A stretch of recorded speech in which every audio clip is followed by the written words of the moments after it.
வணக்கம். இன்னைக்கு நம்ம அருமையான ஒரு சட்னி ரெசிபி தான் பார்க்க போறோம். ஸோ டேஸ்ட் நல்லா அட்டகாசமா இருக்கும். இட்லி தோசைக்கெல்லாம் அருமையா இருக்கும். வாங்க எப்படி செய்யலாங்கிறத பார்க்கலாம். இப்போ ஒரு பேன் எடுத்துக்கலாம். இப்போ தேவையான அளவுக்கு எண்ணெய் எடுத்துக்கலாம்.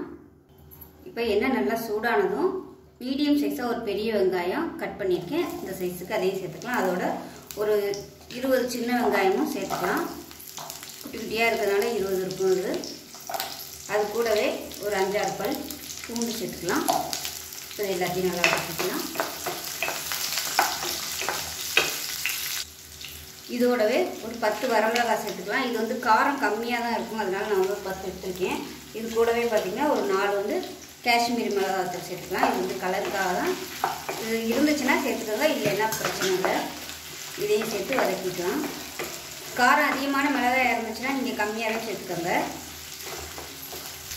இது கூடவே ஒரு கொத்து கருவேப்பிலையில் சேர்த்துக்கலாம்.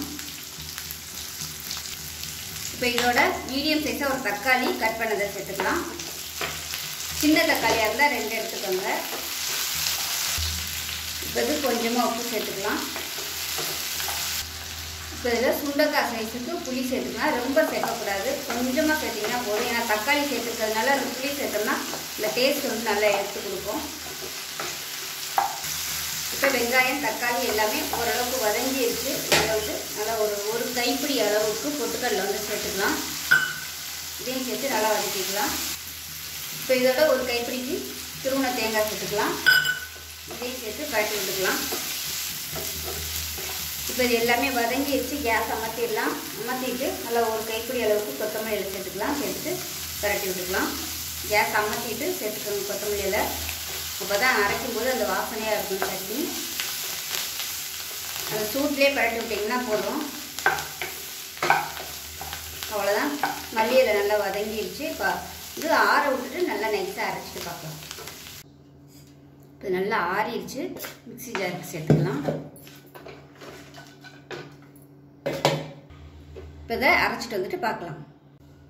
இப்போ சட்னி அரைச்சாச்சு. இன்னும் கூட நீங்கள் தண்ணி ஊற்றிக்கலாம். இப்போ மிக்சியில் அலசிட்டு அந்த தண்ணியை சேர்த்துக்கலாம். இப்போ நல்லா கலந்து விட்டுக்கலாம். இந்த சட்னி வந்து தண்ணியாக இருந்தால் தான் நல்லாயிருக்கும். இப்போ இதில் கடுகு, உளுந்து, பெருங்காயம், கருவேப்பிலை போட்டு தாளிச்சு அது சேர்த்துக்கலாம். அவ்வளோதான். அருமையான சட்னி ரெடி ஆயிடுச்சு. இட்லி தோசைக்கெல்லாம் அருமையாக இருக்கும். சுட சுட இட்லிக்கு இது மாதிரி செஞ்சு சாப்பிட்டு பாருங்கள், அட்டகாசமாக இருக்கும். ஸோ நான் வந்து இன்றைக்கி இவ்வளோ மிளகாய் போட்டுமே காரம் வந்து கம்மியாக தான் இருக்குது. ஏன்னா நம்ம பொட்டுக்கடலை தேங்காய்லாம் சேர்க்கறதுனால காரம் வந்து குறைஞ்சிரும். அதனால் காரம் வந்து கொஞ்சம் அதிகமாகவே சேர்த்திங்கன்னா தான் இந்த சட்னி நல்லாயிருக்கும்.